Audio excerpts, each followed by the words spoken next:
Les relations Russie-Israël se tendent avec la visite du Hamas à Moscou. Depuis le 7 octobre, la Russie, qui avait jusqu'à présent adopté une position diplomatique lui permettant de dialoguer avec tous les acteurs au Moyen-Orient, a commencé à s'éloigner d'Israël. Israël avait maintenu une attitude prudente vis-à-vis des déclarations et des prises de position en provenance de Moscou. Cependant, la visite de représentants du Hamas à Moscou ce jeudi a modifié la donne et a suscité la colère officielle d'Israël.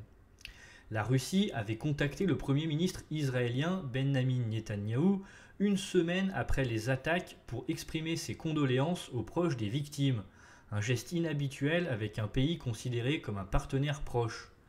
De plus, le président russe a comparé le siège de Gaza au blocus de Leningrad, qui avait causé environ 800 000 morts pendant la Seconde Guerre mondiale.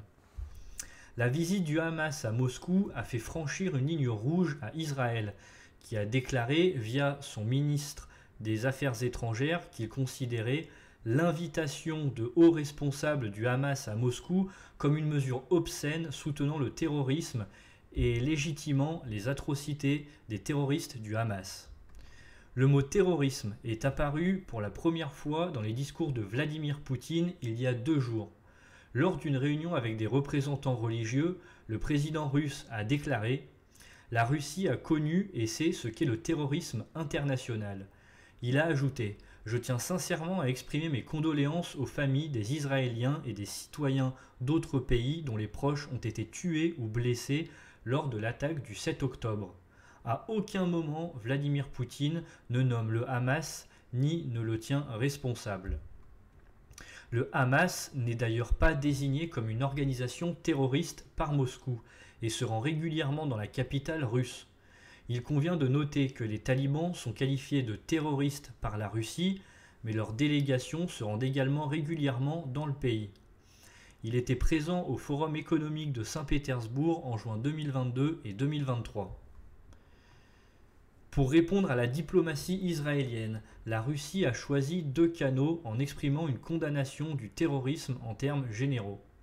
Tout d'abord, par l'intermédiaire de son ambassade en Israël, qui a publié un long communiqué précisant notamment « Nous condamnons fermement le recours à des méthodes terroristes, y compris le meurtre de civils, la prise en otage de femmes, de personnes âgées et d'enfants, qui doivent être libérés. Il est absolument inacceptable de nous accuser de soutenir le terrorisme, de remettre en question le travail ciblé de notre pays pour résoudre les tâches humanitaires dans l'intérêt des citoyens de la Russie, d'Israël, de la Palestine et d'autres pays. » Le porte-parole du Kremlin a ensuite déclaré « Le terrorisme, dans aucune de ces manifestations, ne peut être justifié d'aucune manière.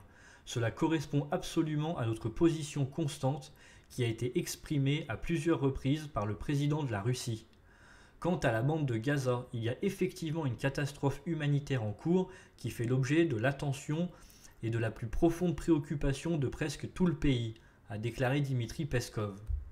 Ce vendredi matin, dans le journal Commerçant, le représentant de la délégation du Hamas à Moscou, Abu Hamid, a notamment déclaré « La Fédération de Russie est un pays ami du peuple palestinien. Il y a également exposé ses arguments et sa demande d'un cessez-le-feu pour libérer les otages. » Merci à vous d'avoir suivi cette vidéo, j'espère que vous l'avez appréciée, n'hésitez pas à m'en faire part dans la section commentaires, à partager, à liker, à vous abonner à la chaîne YouTube si vous appréciez les vidéos, à activer la cloche des notifications pour être au courant de chaque nouvelle vidéo. Bonne soirée à tous et à toutes, à la prochaine.